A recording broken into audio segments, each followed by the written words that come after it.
Oil spills do not happen every day, but when they do happen, they can have devastating effects.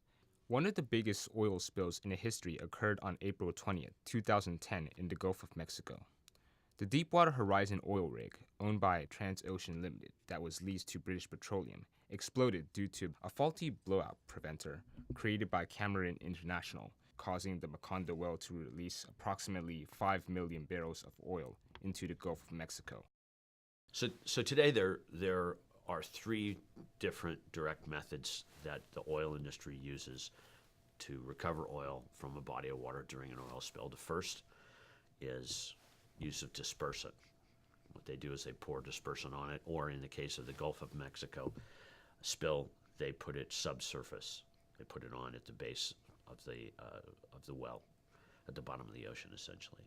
The second is what they call in situ burning, where they actually just burn the oil on the surface of the ocean.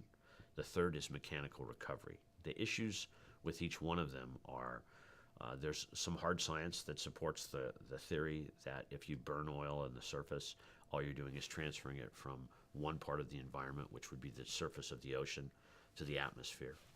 There's large issues with that. There have to be some studies and more science that's applied to us understanding that. The second methodology is the use of dispersants, which essentially goes against the concept of hazardous materials in any specific environment, because it doesn't take it out of the environment. What it does is it distributes it within the environment. There's a lot more science that needs to be understood about the use of dispersants, what their effect on marine life and marine plant life is. I don't think enough studies have been done. And then the third is mechanical recovery, which is the concept is that the oil didn't necessarily belong there. It needs to be taken out. It needs to be contained and taken out. People like me that go to our elected officials and meet with them in Washington, D.C., senators, congressmen, vice president, president of the United States. And I have one voice and one opinion. The problem is the oil industry has lobbyists, so they have a lot of money, a lot of power, and a lot of control.